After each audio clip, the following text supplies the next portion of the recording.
Outside the great rainy Gothic tower, police cruisers and a rescue helicopter finally arrive to get the situation under control. Seeing the authorities approaching and the police backup, the surviving mercenaries panic and start scattering away. After playing for 6 hours straight, the guy smiles tiredly and hopes that this attempt will finally be the one that brings ultimate victory. With the stage about to end, stylish parting dialogue options appear on the screen, and he chooses the first one, considering it the coolest of all. The assassin calmly lights a cigarette, strikes a stylish pose with his back to the group, and wishes everyone a safe journey before leaving. The completion screen displays that the mission was successfully finished, but gives the player a low grade of only 66 merit points. He is outraged to see such a low passing grade and complains a lot about all the effort he put into getting past that stage. The final panel confirms a barely passing approval and asks if he would like to submit the result to receive his merit points. He crosses his arms, deeply lost in thought, trying to understand in detail all the criteria the system uses to evaluate his performance. The detail screen shows a total score of 112.5, classifying the final result as a B rank, barely scraping by. The guy is intrigued and starts analyzing the panel more closely to understand how extra points and penalties are calculated. The panel shows that he defeated over 50 enemies and used 15 items, achieving a final A rank evaluation on the main mission. He comes across a side mission that requires protecting Julianne, where the less damage she takes, the higher the final score obtained will be. Ren Suo becomes extremely focused while planning a new strategy that will allow him to reach the maximum rank on the next attempt. He recalls the exact moment when the clock marked 20 hours and the armed clash began to spread chaotically through the hall. Without hesitating for another second, the young man went and pressed the video game controller to load his previous save file. Back in the grand banquet hall, Ren Suo wonders how he will manage to locate Yuffie Rampalugi among so many important guests. He plans to have the assassin steal a pistol first from a suspicious guest,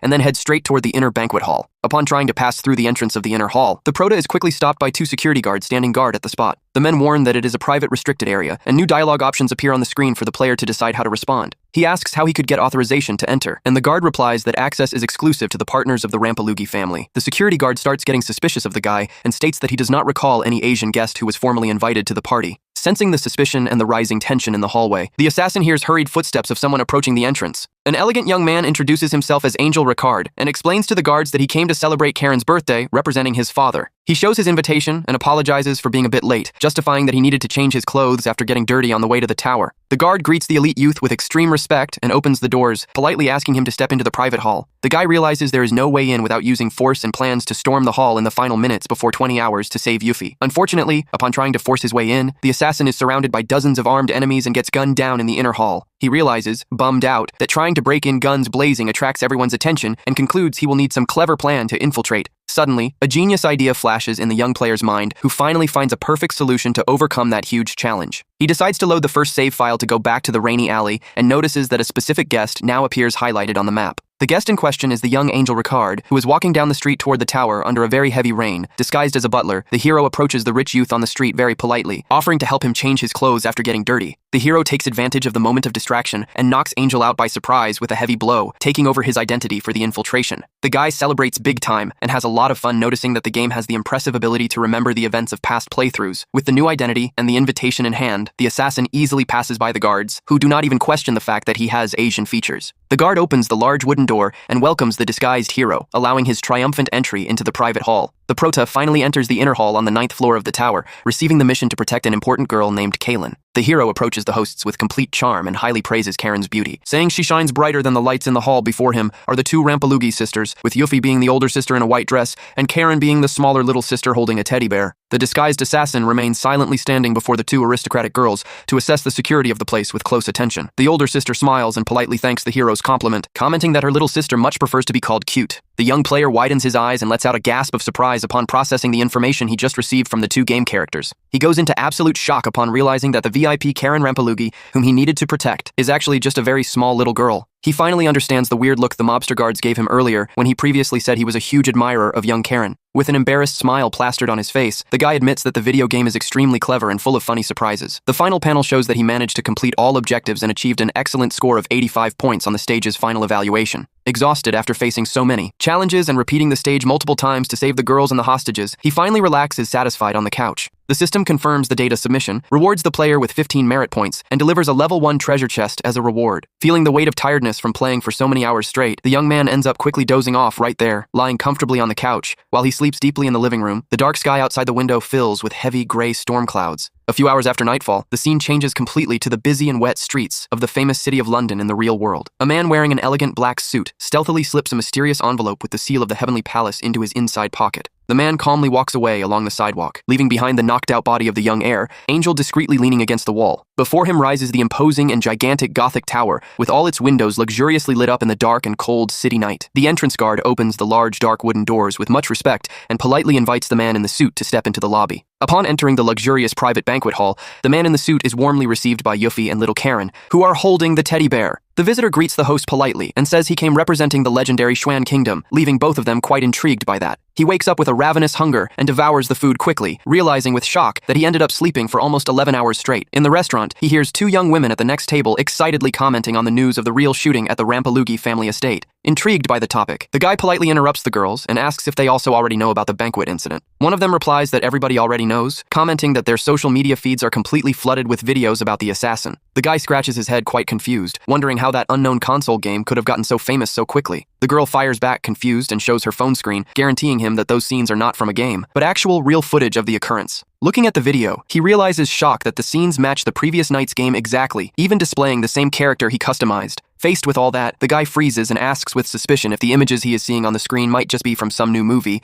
The young woman gets annoyed and says it is a real video, asking if he is truly out of the loop or if he was just trying to strike up a conversation. Finding his attitude very strange, the girls decide to run away from there, whispering that they found his conversation attempt ridiculous. Ignoring the rejection he just got, he goes into total shock upon realizing that the story he played on the video game actually happened in the real world. The scene then shifts back to the luxurious and gigantic Rampalugi family estate, located in the rainy and cloudy city of London. The experienced butler, Walter, respectfully greets the newly arrived Mafala, commenting with nostalgia that the last time they saw each other, she was a child. She walks determinedly and asks for the butler to guide her, revealing that she now officially works as an agent for Victoria's intelligence service. In the hall, Mafala formally introduces herself as a government director and investigator, leaving Yuffie surprised by the presence of the intelligence service. She explains that it is a secret and extremely recent security division, having been founded exactly 135 days ago. Yuffie guarantees that her family has already revealed all the details of the attack, mentioning that they suspect her aunt's family as the mastermind behind that strike.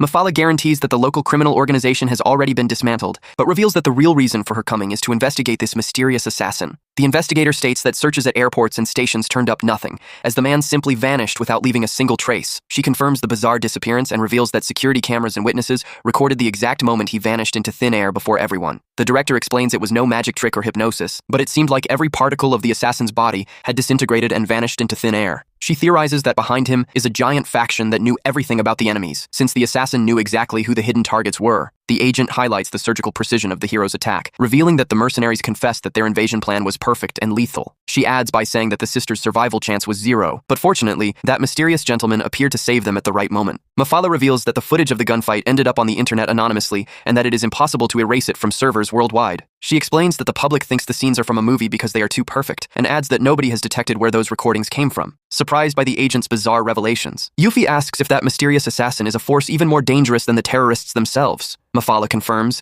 and adds that the real objective of that mysterious organization in sending the elite assassin was to focus entirely on protecting little Karen. Yuffie affectionately hugs her smaller sister and asks with much confusion what could be so special about such an ordinary and defenseless little girl with an extremely serious and analytical look. The director reveals her strong suspicion that little Karen Rampalugi possesses an extraordinary and hidden gift. The two aristocratic sisters are left completely jaw-dropped by that revelation, staring at the security agent with a lot of surprise on their faces. Mafala explains that large corporations and noble families already know this, and asks how they think the assassin managed to vanish into thin air all of a sudden. Thoughtful about the complex question, Yuffie answers with hesitation that she imagines that must be the work of some kind of supernatural and unknown ability. The experienced investigator readily agrees with her answer, stating that this is also the official conclusion of her intelligence department. She reports that people with mysterious gifts have recently started popping up around the world, being called extraordinary beings with active superpowers. Yuffie deduces what the true mission of her group is, and the director confirms that tracking these special beings is the main objective of her elite agency. Although the older sister argues that the little girl has never shown anything unusual, Mafala explains that verifying someone's supernatural potential is an easy task. On the other side of the world, Rensuo's console displays the one-star chest he won on the television screen, but warns that he does not own any key willing to do whatever it takes to see the special reward. The guy pulls out his phone and prepares the payment code to buy the chest key without hesitation. The console initiates an automatic search and warns that each successful attempt to find the key will consume 1 merit point from his game account.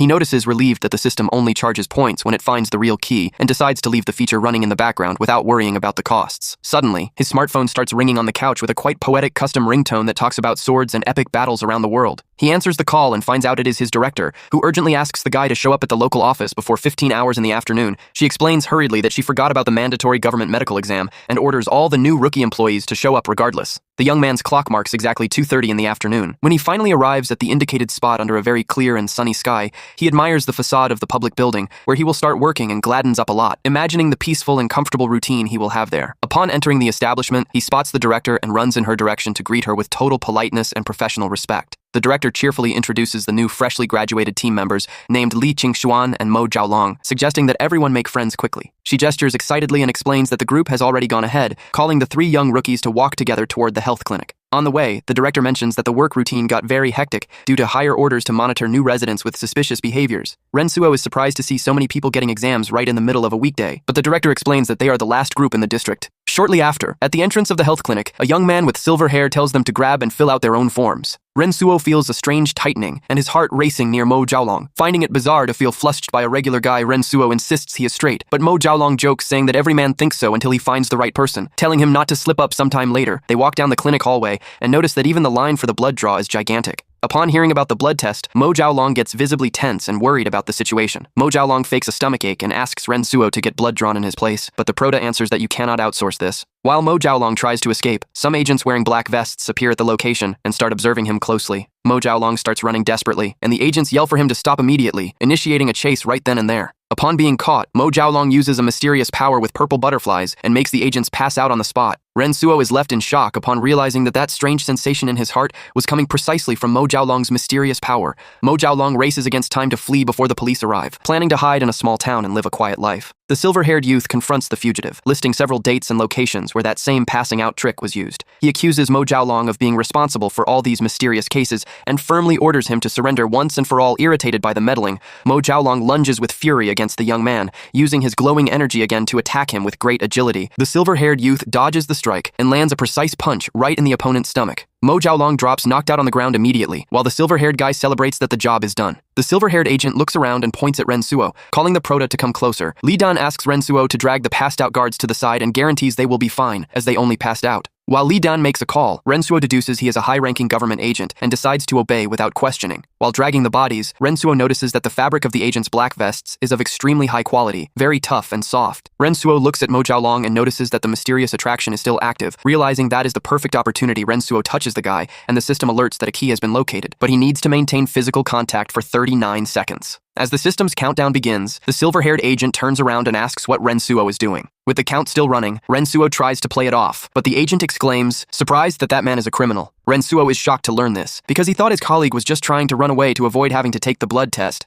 Li Dan realizes that the fugitive tried to escape the blood test because he knew the exam would reveal his true identity. While trying to buy time, Rensuo wonders how the criminal managed to make so many people pass out at the same time. Li Dan says he will find out the secret if he gets the necessary authorization, and orders him to hand over the criminal immediately. Director Ye Jiamin appears calling for the youths, and introduces herself to the government agent, who identifies himself as Li Dan from the 18th Department. The contact time finally ends, and the system confirms that Rensuo managed to successfully obtain a mysterious key for his account. Director Ye asks about Rensuo's situation, and Agent Li Dan answers calmly that the guy is just a witness. Rensuo says he is going to finish his medical exams and extends his hand to say goodbye to Agent Li Dan, who gets quite confused. Rensuo tries to swipe Li Dan's key with a handshake, but the system warns that the target is alert and that the extraction failed. Li Dan warns he is not a director of anything and tells everyone to get back to work. Causing the director to quickly agree, Rensuo says goodbye to turn in his medical forms, while Director Ye guarantees she will let him know if any issue pops up. Before he goes, Director Ye Jiamin seriously asks Rensuo not to leave the city of Lianjiang in the coming days under any circumstances. He agrees with a smile, knowing that the director probably suspects he has some involvement with Mo Zhaolong's case. Rensuo dashes home after the exams and turns on the console, finding the 1-star key that increases the chances of getting sleep rewards. He recalls the moment when Mo Zhaolong used that awesome purple butterfly ability to make the guards pass out. Rensuo realizes that the sleep key he got was generated directly from the dozing power that Mo Zhaolong possessed. Eager to find out what he will win, the guy grabs the video game controller and prepares to use the item on the game's chest. The chest glows intensely upon being opened with the key, and the console reveals that Rensuo obtained a basic combat skill. The description shows that the technique allows the user to master close-range fights with reflexes worthy of 1,000 days of intense training. Next, the special key's effect activates, and he also gains the ability to induce any target into a deep and calm sleep. The console displays player Ren Nesser's screen and asks if the player would like to equip the newly acquired skills right now. Rensuo theorizes that if his character in the game equips the fighting and sleeping techniques, he himself will gain those same powers in the real world. As soon as he confirms the action on the video game controller, a sudden effect happens and startles the prota. Big-time Rensuo starts screaming in pain and holds his own hands desperately, feeling an extreme and painful tingling all over his body. He realizes his body now possesses the combat techniques, but laments because he still has the weak physique of someone who never works out. Rensuo discovers that the system allows him to swap his equipped skills directly without needing to turn on the console every single time. He looks at his hands and wonders how he is going to test the sleep hypnosis technique, since he knows nothing about the subject. Not knowing what to do to test the sleep-inducing power, the prota resolves to simply make a practical attempt with his hands. He starts moving and spinning his own fingers in front of his face, desperately trying to activate the strange hypnosis effect. The next day, Rensuo wakes up slumped anyhow on the living room couch, having completely blacked out while testing the ability. He gets up startled and confused, wondering if he really passed out and ended up falling asleep so suddenly last night. A delivery guy arrives bringing a package with new games that the prota had bought, along with his new video game console. Rensuo looks at the new console, but realizes that even out of the box for 3 days, he still has not had time to turn it on even once. He realizes he actually slept because of his own spell and feels super rested, getting hyped to test the new games. Suddenly, the television screen displays a notification from the mysterious system warning that a new game is available to be played. He opens the shop and comes across an April Fool's promotion, but finds it bizarre that there is no discount right on April 1st. On the promotion list, he sees the infiltration game at half the original price, costing only 40 merit points. The next title on sale is a game called Fairy of Souls, which is discounted and costing 45 merit points right after. He sees the Superpower Rage game, which is also half price and costs 50 merit points. The prota laments, frustrated for having only 14 points in his account, complaining that the system does not offer a beginner bundle. He notices that some games are grayed out because they require a higher player level, which would prevent him from buying even if he had a balance. Rensuo notices that the titles require level 1 or level 4, concluding that level 4 is the true difficulty split. He filters the shop to see only what he can afford and finds a single, very cheap game with a very plain title about climbing mountains. Upon seeing the game details, Rensuo gets excited to discover that completing it guarantees a reward of 40 points and physical optimization. With a massive return on investment, he decides to buy the puzzle game and proudly claims to be an elite gamer. After spending the entire night up playing, the guy wakes up extremely tired and complains that the little game is way too hard. Rensuo reports that he spent the whole day focused on the game and was surprised to see that the graphics and character creation were quite realistic. In addition, he discovered that the game gave the freedom to choose gender and resolved to create a female character for the adventure. In the game menu, each gender has its own advantage, with men recovering stamina fast and women reacting better to danger. Being too lazy to tweak all the details of her face, he skips the customization and lets the system auto-set the name as Seeker. He thought he would see his character pull off incredible and stylish acrobatics through the mountains, but reality was very different and disappointing. As soon as the gameplay finally started, the beautiful and three-dimensional graphics simply disappeared, turning into flat and simple textures. The sky turned blue and the ground brown, showing that the game used only solid and basic colors to separate the stage the player walked on. To the prota's complete disappointment, his beautiful female character ended up transforming into a generic stick figure. The game shows an altitude gauge that goes up to 10,000 meters in the left corner and a small energy bar that dictates the hero's fatigue. The gameplay consists only of making the stick figure hop from platform to go up, which at first proves to be something very easy. Despite the simple visuals, precise control of the jump force requires the player's full focus, making the experience addictive and hard to put down. He notices that the climb is way too slow and calculates that it will take more than 20 hours to reach the first checkpoint at 2,000 meters. 4 days later, on April 1st, the prota keeps playing non-stop when his phone starts ringing with the usual tune.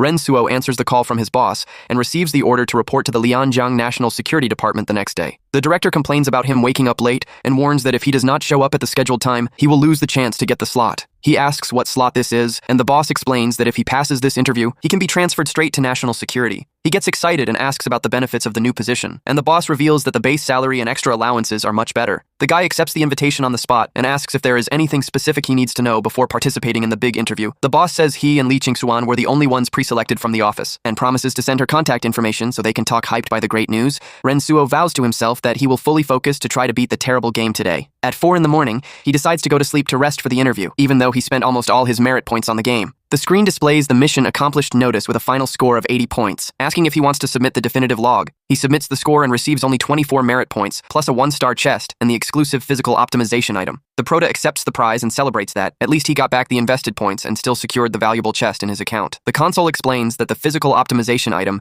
can greatly improve the user's body condition, with a greater effect on weak bodies. Faced with the video game prompt to consume the body optimization item right now, the prota confirms without hesitating a single second. The glowing orb on the screen suddenly erupts, releasing an intense yellow energy that spreads all over the guy's room. The TV screen goes black with the energy vanishing, and Rensuo gets very confused for not noticing any immediate change happen around him. Suddenly, sleepiness hits in an overwhelming way, and he yawns deeply, realizing he will not be able to stay awake for much longer. The next day, Rensuo wakes up stretching on the couch and lets out a long yawn as he starts moving around the living room. He gets startled and wonders what is going on upon realizing that his body is overflowing with infinite energy. The guy thinks he should be full of gunk and smelly toxins due to the transformation, but notices he is completely clean. Rensuo reflects logically on poor biology and concludes that the true detoxification of the human body must occur through another medium. Suddenly, the prota's stomach makes a super loud noise, and he lets out a cry of pain, holding his belly desperately. He runs straight to the restroom and slams the door shut in a hurry, while his digestive system makes intense and very bizarre noises. Sometime later, Rensuo comes out of the restroom relieved, humming quietly as he hears his phone ringtone start to play again. He answers the unknown call and politely asks who is speaking on the other side of the line at that exact moment. The young woman identifies herself as his team member, Li Qingshuan, reminding him that both of them must go together to the big interview in the afternoon. Surprised that she called directly, Rensuo greets her and asks with curiosity what is going on. Li Qingshuan wants to know if he knows anything about the sudden selection, but Rensuo says he is just a regular graduate and sets a time to meet at 2. He starts connecting the dots between the national security interview, the black vests, the keys, and his mysterious gaming console. Rensuo strongly suspects that this new special security department of the government is recruiting people with active superpowers. Shortly after, the prota arrives at the imposing and modern headquarters of the National Security Department of the city of Lianjiang.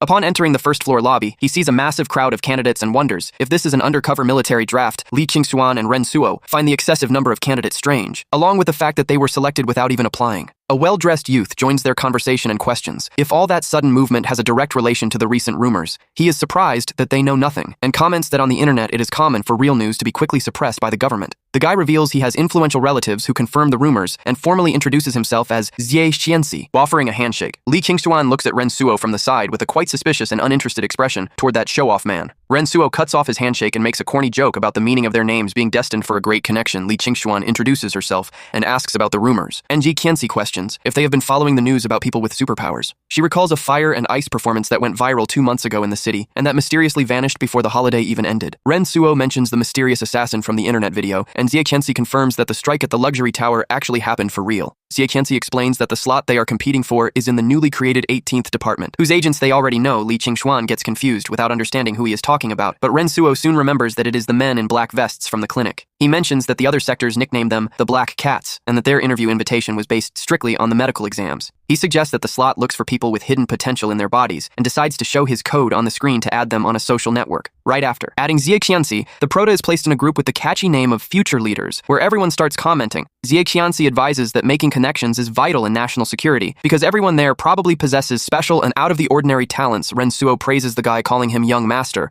and asks if he himself was responsible for creating that large text group. Rensuo jokes, asking if there will be trouble if he starts sending nonsense in the group, and Xie Qianxi fires back saying he will just ban him. Rensuo rests his hand on his shoulder and jokes that banning people out of nowhere is the fastest and easiest way to make dangerous enemies. Li Qingshuan thanks the prota for the help, but Rensuo answers in a relaxed manner that he just cannot stand people who show off too much. Xie Qianxi spots a beautiful girl with pink hair and runs over to strike up a conversation to try to find out what she knows about the test. The cute girl in pigtails turns around and shyly introduces herself to the guy under the name Qiao Muyi. Rensuo watches her from a distance and suddenly feels his heart race hard again, identifying the same bizarre sensation from before. While Xie Qianxi turns red at her cuteness, Rensuo fully focuses on doing his best to manage to pull off his true plan. Rensuo shoves Xie Qianxi aside and grabs Qiao Muyi's shoulders, repeating the exact same corny Destiny pickup line about the joining of their names. He finishes the sentence with a confident pose, while the pink-haired girl stares blankly at him without quite understanding what just happened. Xie Qianxi gets completely infuriated, seeing that the prota did not even take the trouble to change the cheap pickup line he used previously. The system warns that it found the key, but alerts that the extraction will take over 2 hours and requires Rensuo to maintain direct physical contact. Suddenly, very loud honking from several buses begins to sound outside the building, drawing the attention of everyone present there. Upon seeing the massive amount of parked vehicles, Rensuo wonders if the security department is going to take them on some field trip. A muscular man in a vest enters shouting for silence and introduces himself as Yu Jilong, the big guy responsible for coordinating the interview. At the exact same instant he shouts, the entire first-floor lobby falls into absolute silence to hear the next official instructions. One of the candidates in the middle of the crowd whispers quietly, questioning if that whole setup looks more like a firing squad coordinator. Yu Jilong hears the comment, gets extremely irritated, and orders at the top of his lungs for the person responsible for the remark to step forward. Nobody in the crowd has the guts to speak up, and the lobby plunges again into a tense and very awkward silence for a few seconds. He snorts, irritated, and announces that everyone will do 5 days of isolated basic training, giving the chance to drop out for whoever does not agree. The candidates complain about being isolated from the world for 5 days, but Rensuo understands why Director Ye told him to bring extra clothes. Several people drop out of the selection, but Ren Suo resolves to stay out of curiosity about the new department and because of the attractive salary. While walking toward the buses, Ren Suo spots the silver-haired guy from the health clinic and greets him surprised. Ren Suo asks if he can now answer his previous question about the power of the criminal who made everyone pass out. Li Dan tells him to just get on the bus and warns that the proto will discover all the answers in a few hours in Squad 8.